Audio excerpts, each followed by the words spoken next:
Okay, so Be'ezras Hashem, we are continuing with our weekly series of Shirim with the Torah of recovery with the light revealed. And in trying to cultivate a framework of drawing the wisdom of the Torah, of spirituality, of Hasidus, of Pnimius HaTorah, into the framework of recovery from whatever it is that a person is recovering from, to illuminate the vessels of recovery that work with the inner content and light of our spirituality, which gives shape to a faith beyond faith, to a hope beyond hope, and to a secret of Ein Shem Yesh B'Olam Klal, to a secret of Emunah and Simcha and Yishuv Hadas, and all of those inner points of illumination that animate any vessel that a person is working with in their lives. So what we're trying to do is we're trying to draw the wisdom of recovery, the wisdom of being a functional human being in a world that is difficult, with a soul that knows that it's difficult, with a body that feels that it's difficult, and how to learn how to structure oneself in the path of recovery with the illumination of Pnimius HaTorah, with the illumination of Sisrei Torah, with the recognition that ultimately the steps of recovery that a person takes in this world to overcome whatever it is that they have to overcome, to set limits to the self and overcome the self, is ultimately at its inner core fundamentally connected to the very principles upon which Pnimius HaTorah are based. And when we can connect the two and unify the two and allow the light of Pnimius HaTorah to illuminate itself and shine itself through the vessels of recovery orientation, so then what we're going to have is the secret of a Torah of recovery, a recovery that's rooted in Torah and a Torah that's rooted in the recovery itself, which is something greater than the two expressions, which gives birth to the Torah of the Baal Tshuva and the Torah that can be lived with, a Torah that is built into the very fabric of one's bones. It's written and it's engraved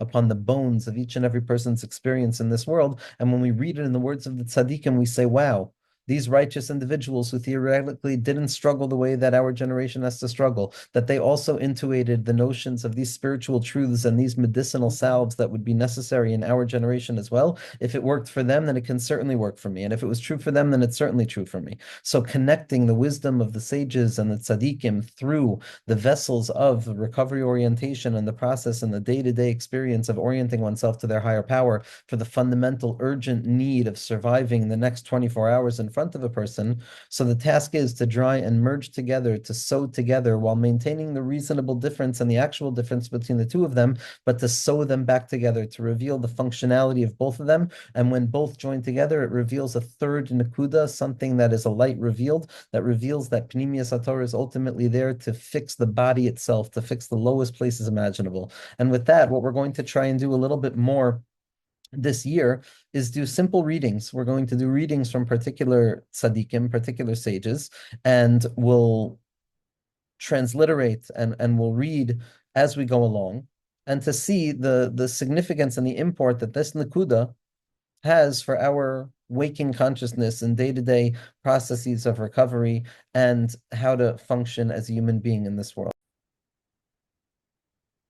Now, the tzaddik, the teacher that we're going to be learning with today, is going to be Rav Mordechai Yosef Leiner of Ishbitz, a tzaddik who we've met before and whose teachings we've met before, whether we know it or not.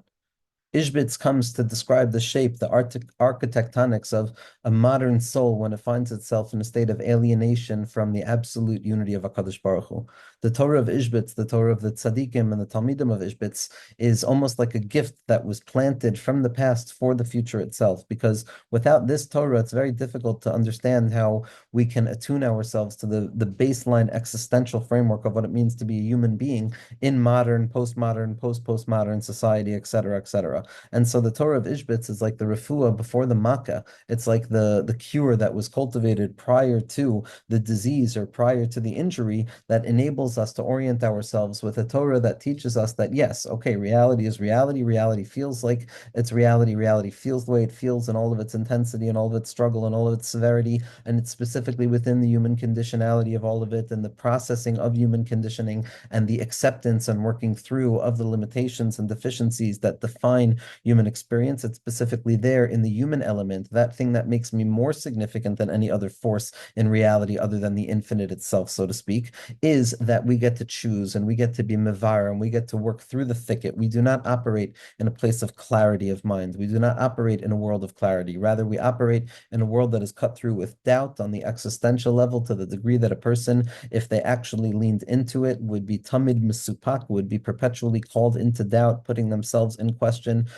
feeling that the ground beneath the stability of their kind of systems of thought were perpetually kind of crumbling underneath, somehow miraculously maintaining stability, but nevertheless perpetually in a state of crumbling. And without the Shiloach, without the Torah of the Shiloach that comes to reveal that it's specifically from within that bottom place where Emunah takes on its vibrancy, and the secret of Torah Sheba'al Peh, and the secret of uncovering the Nekuda HaPnimius of the Lev, which is the gift that each and every personality brings into existence in terms of the coping mechanisms and the framings and the reframings that we cultivate through the light of a radical faith that's beyond knowledge, that's beyond provability, but rather rooted in an inner knowingness that knows more than what can possibly be known. So the Torah of Ishbitz gives us permission to operate within that space. And it's a Torah that's drawn down, obviously, from the Heilige Rebbe from Kotsk and from Rav Simcha Bunim and from all of the tzaddikim, from the Yid HaKadosh, from the Lechoize, from the Noam Elimelech, from the Magid, from the Baal Shem Tov HaKadosh, from the Arizal, from Rabbi Shimon Bar Yochai,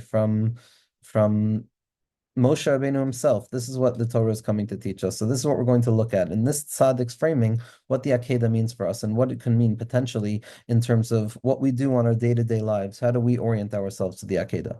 So Zak the Heilige Meshiloach, and this is a teaching called V'Elokim Nisa es Avraham, and HaKadosh Baruch Hu tested Avram. HaKadosh Baruch Hu gave Avram his 10th test. Inyan Nisayon Shel HaAkedah. The matter of the test of the Akedah was the profound faith, emunah, that Avram Avinu had in Hashem. And we discussed already how emunah is not a knowing, but rather emunah is rooted in the recognition of an ultimate unknowing, that I can't know and that I won't ever fully know. And it's the acceptance of faith that marked the real chiddush of Avram Avinu, in contradistinction to the passages of knowledge and the idolatrous impulse to know everything. Avram Avinu sacrificed that. He shattered the idols and came to find God through questioning itself, as the Meshiloach describes in Parshas Lech Lecha. That even though Hashem said to Avram Avinu, this is what your progeny are going to be. This, Yitzchak Avinu, is going to be the continuity of your existence. It's going to be the generational imprint. V'ne'emar lo es brisi akim es Yitzchak. And Hashem also said to Avram Avinu that it's with Yitzchak that I'm going to develop the treaty and that you're going to be continued by Yitzchak. And now HaKadosh Baruch Hu reveals suddenly not a point of ambiguity, but a contradiction, something that comes along and fundamentally dispels what I assumed to be true a moment before. And now, when you tell me to bring Yitzchak as a korban, nevertheless, even though Avram Avinu encountered this paradox at the heart of paradox, he believed in the original words of Hashem, meaning that he had trust that Hashem said that Yitzchak is going to be your continuation, that he believed enough that Hashem would not change the first words that he said, just as it was, as if it were before Hashem had said the second words. Meaning to say, when Hashem said, bring Yitzchak as an Akedah, the level of belief that Avram Avinu had in the continuity of Yitzchak and the persistence of Yitzchak did not shift. The level of belief that Avram Avinu had in Yitzchak being his continuation before Hashem said to take him as a korban and after Hashem said to take him as a korban didn't shift. Nothing changed. The shift and the complete shift in circumstances did not change the inner faith, the inner knowing that Avram Avinu had. And this faith cannot be grasped in the human mind. This faith, this level of inner knowing that is beyond provability, the human grasp, ein hasecha ba'adam lahasig. Because it's a level of shavisi, it's a level of complete and utter equanimity to the degree that even the opposite itself does not push one away from the certainty of the thing that is now being opposed. Now, in truth, one of the elements of what made the Akedah so intense, says the Meshiloach, is that Avram Avinu didn't hear directly from God that he should bring his son as a korban, that he should kill his child. That was not explicitly stated. It was implied.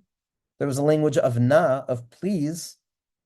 As Rashi says, ein na ela lashon bakasha, when God says, please Avram, it implies that Hashem was asking of Avram, that he left the matter up to Avraham. It wasn't a specifically clear command. There was a semblance of ambiguity in that territory, of not knowing whether it was a responsibility of his or not. The Duran in Drashas Aran says this ambiguity of the command was ultimately the main nisayon, the main test. And this is what the Meshiloach is going to bring us into right now. he says that part of the test was ultimately that Avram Avinu did not have a specific directive from God that he should shecht his son. And therefore, the pasuk does not say that Hashem tested him. Rather, it says Elokim tested him.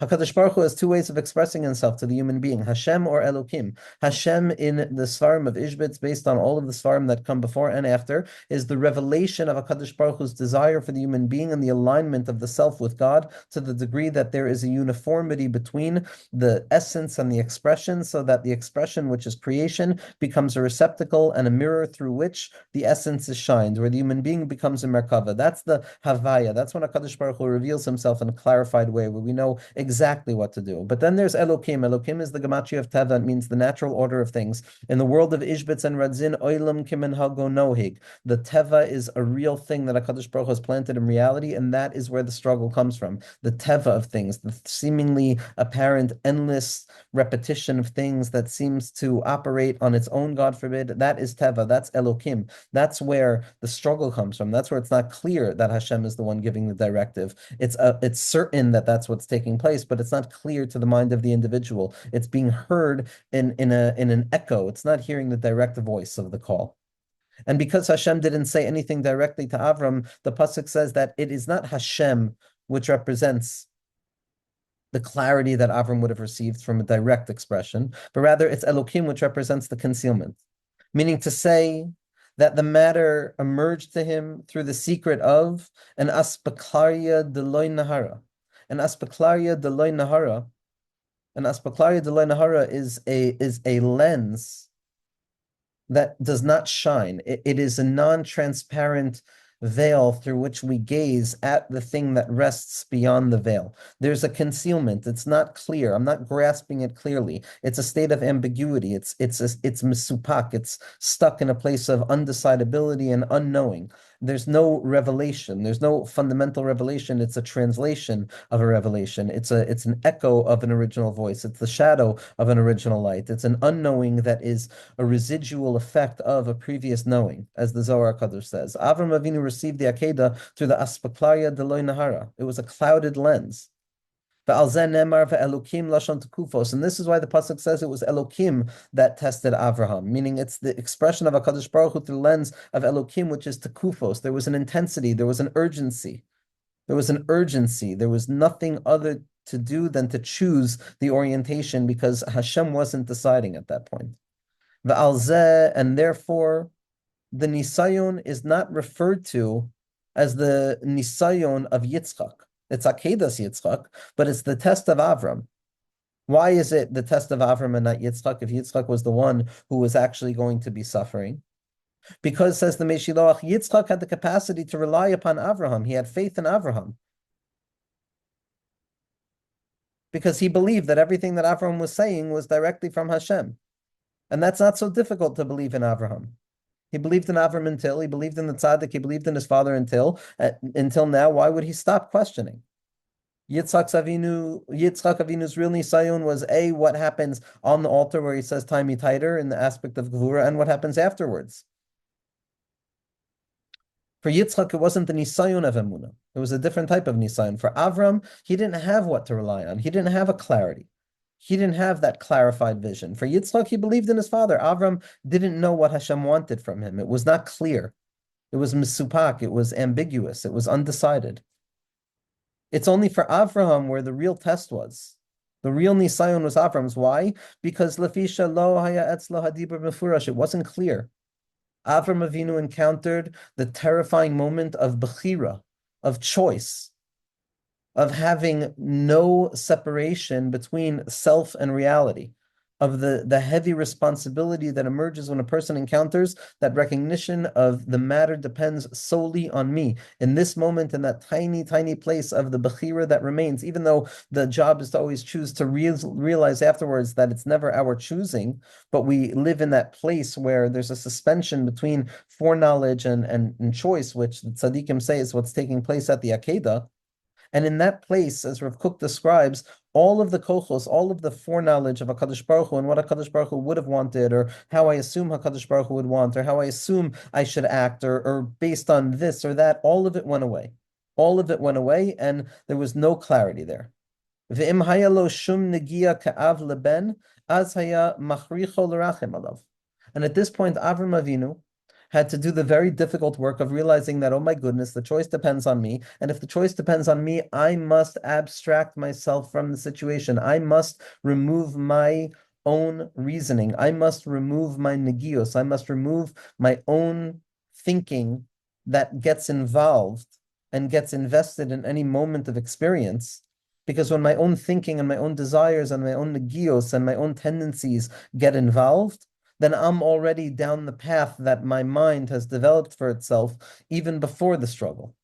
Because the mind operates in accordance to a preconceived perspective of what it is meant to do and what it is going to get stuck in. And if a person allows the negios of the mind and the determination of the stories we tell ourselves to influence the freedom of our actions, then we've already lost, because then it becomes a self-fulfilling prophecy. And it's the nevuah, the prophecy, that's given over to the shotim, as Chazal say, that's given over to the foolish ones, because the shotim is a language of mishotet b'machshava, that the mind is perpetually in a state of ruminative flow and ruminations and circling. And when I allow myself to be influenced by my cognitive distortions, then the experience is already defined and congealed and sedimented within that preconceived lens of the cognitive distortion. And then I'm too late to be able to have an actual moment of free choice. And therefore, in this moment of it not being a clear directive, and Avram Avinu realizing he needs to choose in this moment, so he had to remove any negia, any sense of self, any emotional connection that he may have that would cloud the judgment of the orientation towards this moment itself. Because in truth, Avram knew, and he was correct, that Hashem never wanted him to kill Yitzchak. Hashem never wanted Avraham to take the life of his son. It only appeared that way to Avraham. As we see that Avraham intuitively and unconsciously already knew that this wasn't the case, because he says, when he leaves Eliezer and Yishmael down by the mountain, he says, me and the Na'ar are going to return to you. Even though we just saw that the Na'ar Yitzchak was meant to be killed, Avram's unconscious knew, his body understood that he was coming down with Yitzchak Avinu.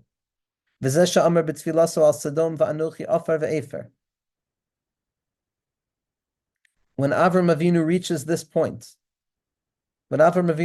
point, of an abstraction of self out of the circumstances to become unfeeling for a certain moment so that it can properly make the right decision without any of the preconceived notions. This is what Avram Avinu means when he says, when it comes to Sodom and is arguing with Hashem that Hashem should protect Sodom, he says that I am dust and ashes. Afar, dust. What does it mean? What does Avram mean when he says I am dust? Dust reflects the fact that there's still elements of me that are not completely clarified, certain character defects of my own that are not completely clarified.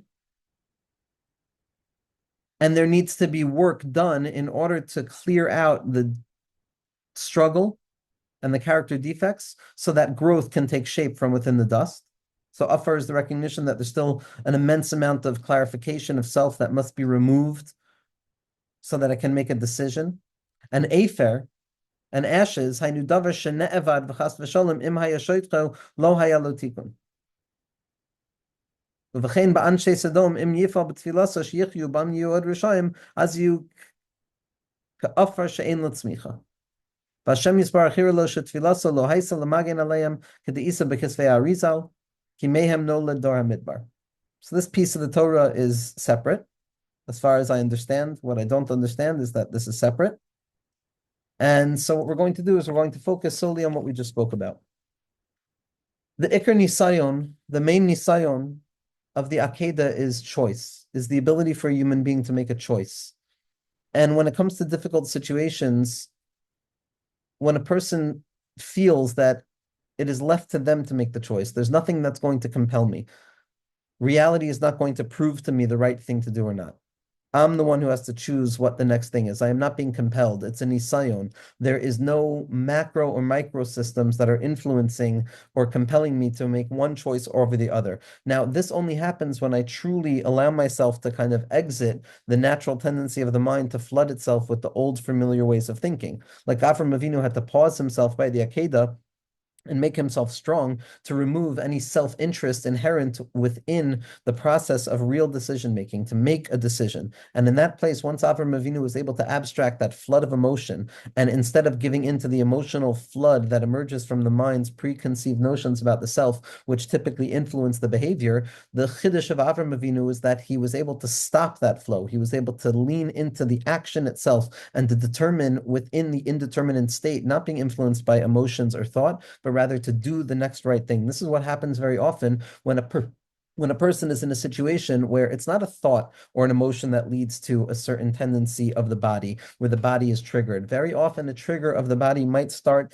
in and of itself. Now, obviously, it is preceded by a trigger of the heart and the mind, which may have happened at a speed so rapid and unconsciously that it wasn't conceived. But nevertheless, what a person experiences is that they find themselves already at the bottom. They find themselves in the world of Asiya. They find themselves with the alarms blaring in their mind. And it's Avi ve'imi azavuni, my chokhmah, my bina, my mind, my heart, my defense mechanisms that I've cultivated so delicately in my mind and my heart. They've gone. The Abba and the Ima, that's chokhmah and bina, that's the mind and the heart. Aval, in this place, Hashem aspeni. I have to uncover the secret that HaKadosh Baruch Hu gives me koach to do the next right thing, even though I don't know how and even though I don't know why. The one thing that I have to do is be mitzamtzim myself, like the Shem Elokim, that I have to remove myself from the situation and almost act as if I am not myself in the situation and do what I can reflect on as being the best thing in this objective reality rather than getting stuck in the subjective tendency to fall sway to the natural emotional entanglements. This is perhaps what the Shiloach means when he says that the real Nisayon was that Avram Avinu needed to simply ensure that in the face of a real Bechira, in the face of a real choice, when there's no compulsion whatsoever,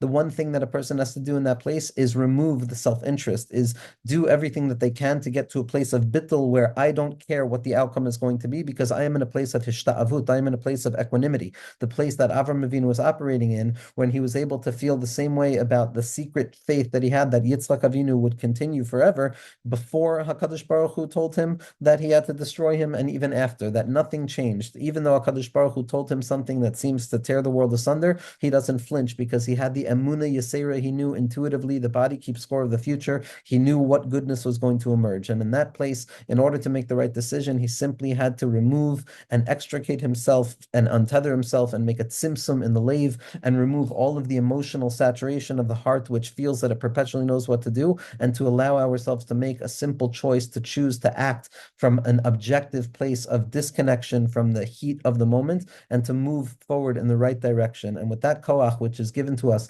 from Avram Avinu at the Akedah, each and every Yid knows what they need to do when the heart or the mind departs. Each and every person has the ability of making that bechira. That's the nisayon. The choice is the nisayon. The next right step, the next right moment, the next right thing, the next yes to the world, the next okay to a person, the next smile at a person. Every right decision that we make is a radical revolution of the highest spiritual order, and it's only done through the abandonment to the moment and the bechira chafshis, the ein na elolashan bakasha. Everything in our lives nowadays, we live in the time of Mariv, we live in the time of Yaakov Avinu, we live in the place where Tfilas Arvis feels like Rishus. Rishus is the gematria of Shavasenu Kabel Ushmat Sakaseni Yadea Ta'lumos. It's the Chalalo Shel Rishus. That's the world that we live in. On a certain level, everything operates in the place of Ein Na Elolashan Bakasha, that HaKadosh Baruch Hu has created a reality for ourselves where it seems that the real Bechira is us choosing to align ourselves. Derech Hamuna Bacharti. And when I own the choice in front of me by removing myself from the